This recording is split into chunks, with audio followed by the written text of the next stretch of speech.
I've had a small change of plan in making these videos. Come back at the titles and find out what I'm doing.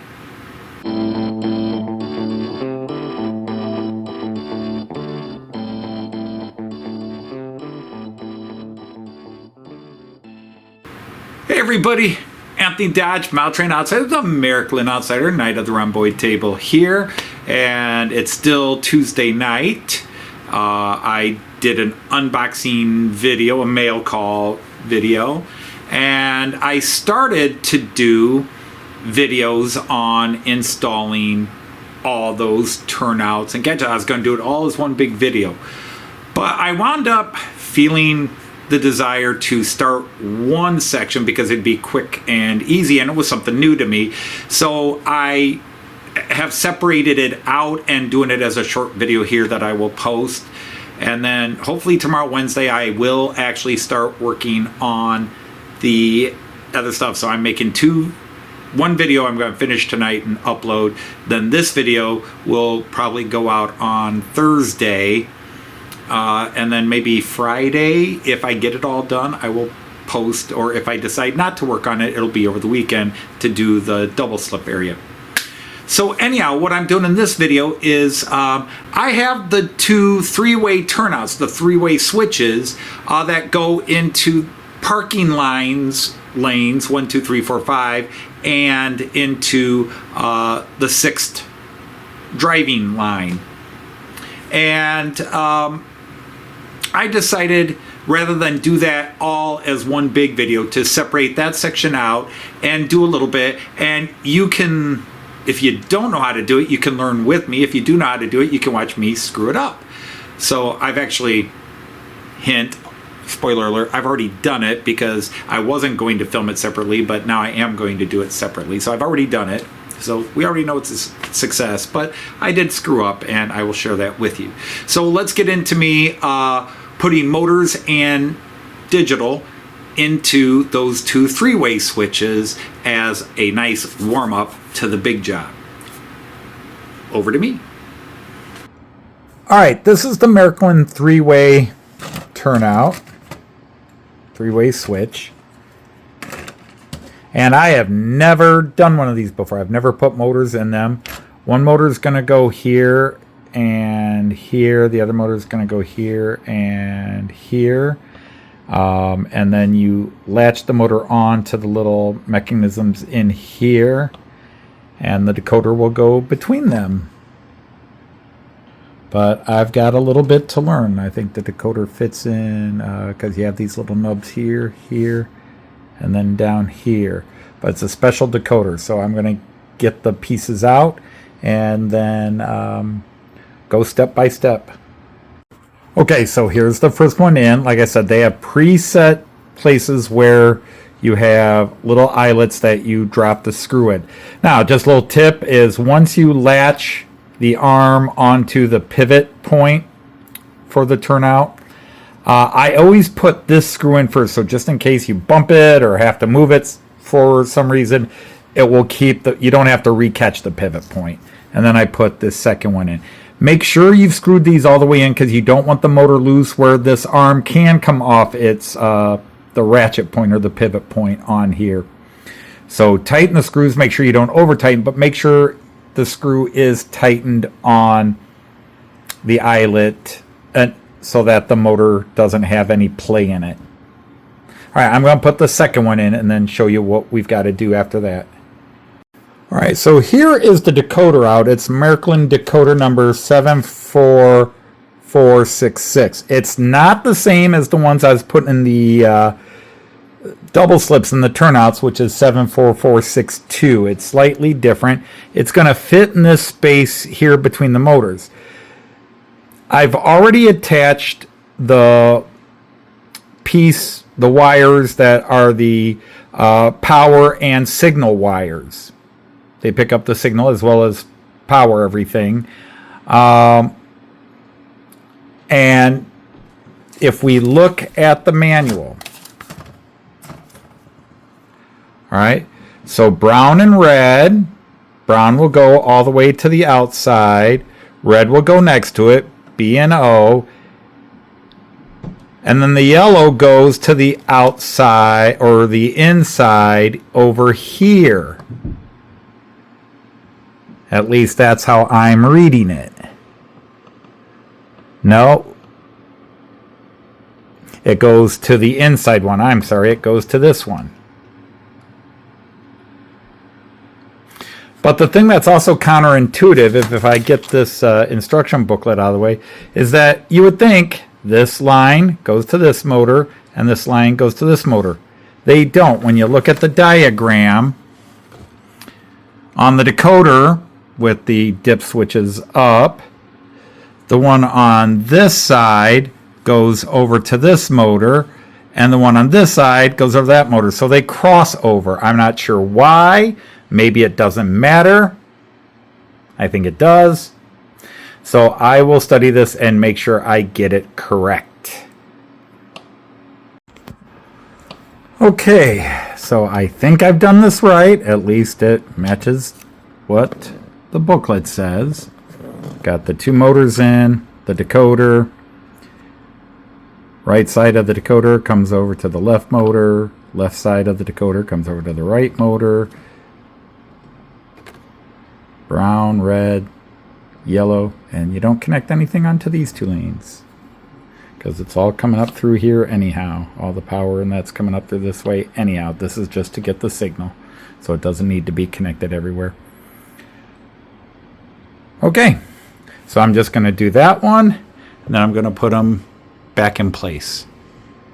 All right, so excuse the mess, but they are both done. So let's put them back in over there, and then we'll put them on here and see if they work.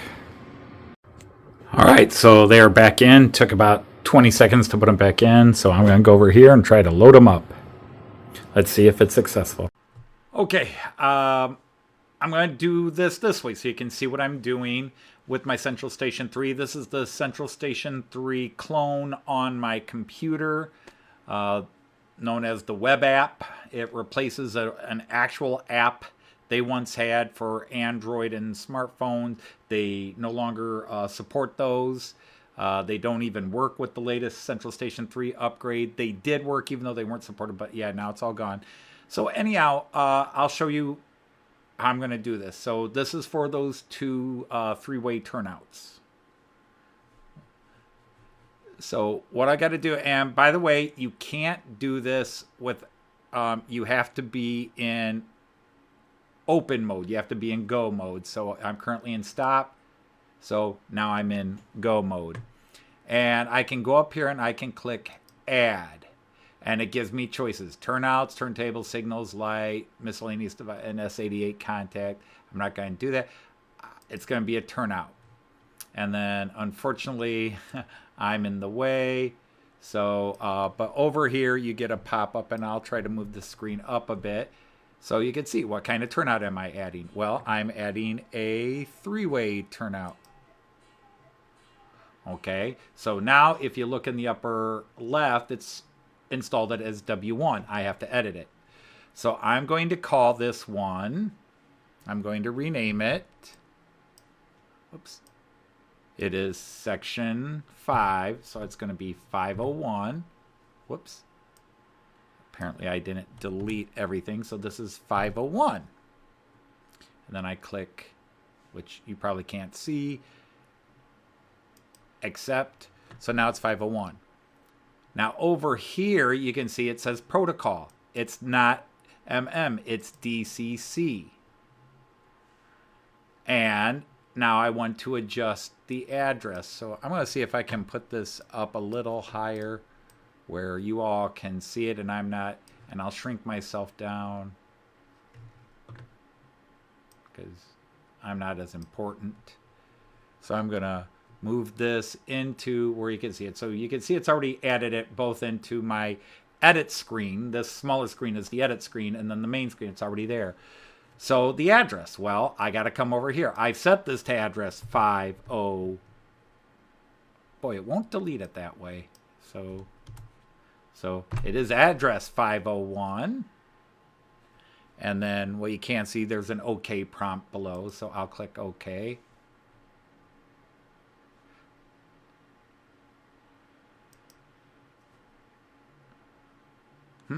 Interesting. Okay, I stopped recording because you saw that warning that came up. And yet, it said it couldn't be read. And yet, once I selected it and did it, it started working. So what I'm thinking is, I set it to DCC, but I hadn't clicked OK. So now that I've clicked OK, that accepted, it now has switched it because now it's reading it. I don't know how well you'll hear it, but here we go.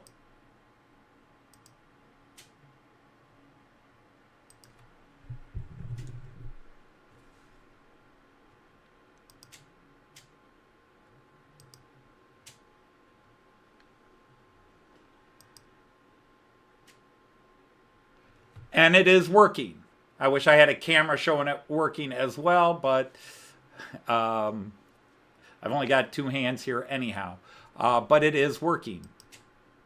So apparently, when I click it to tell it it's DCC, I have to then say done, and then go back and or do DCC set the address. And again, it'll say it can't read the address because it's an address higher than MFX. You know, it's above 320, so it says it can't read it because until I tell it, yes, this is DCC, has it. But I'll go ahead and put the other one in.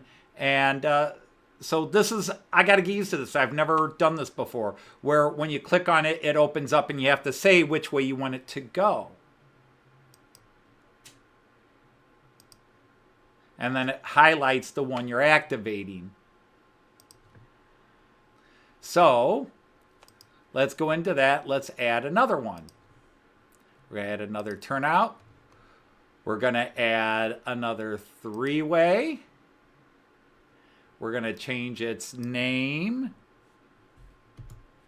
to 502 because this is the second three-way turnout, which covers parking lanes 4 and 5 and running lane or running line 6. This is also DCC.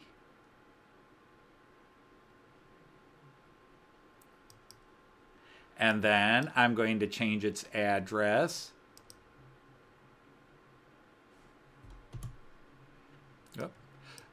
To 502. And you'll see it's in red again. Okay. I'll say yes, and that warning will come up again. But once I go over here, once I go up here and click OK, it will start working.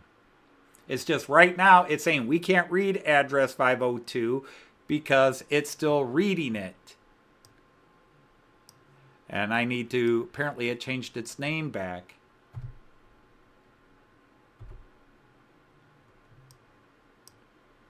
Or 502 is the name and the address. Yes.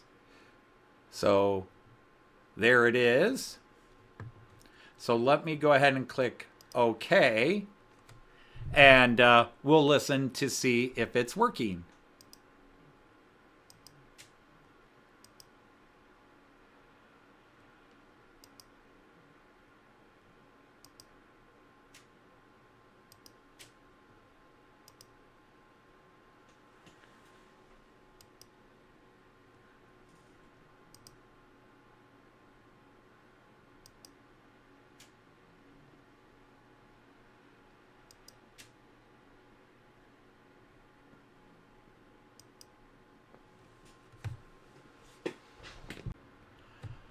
Okay, no matter how much you talk about, make sure you do something right. I did something wrong. I accidentally on 502, the reason it wasn't working is I wired the yellow wire on the wrong space after in the video several times make sure you get it on the right space. And for some reason I still stuck it in the wrong space. Now it's working. Oops.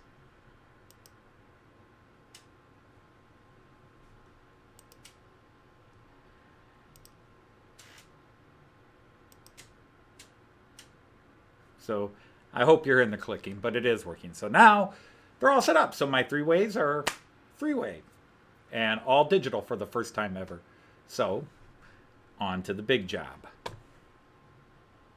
So, that was kind of cool, I think.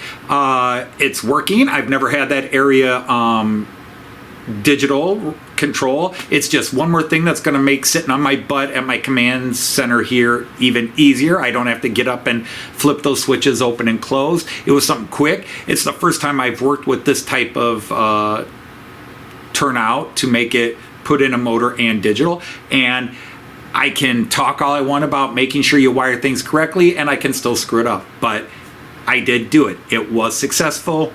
This is another win. I'm very happy with it. I had to figure out a couple of things, and I'm ecstatic with it. I'm very pleased. It's just one more cool feature. So now on to that big job with those double slips and rearranging the tracks over here.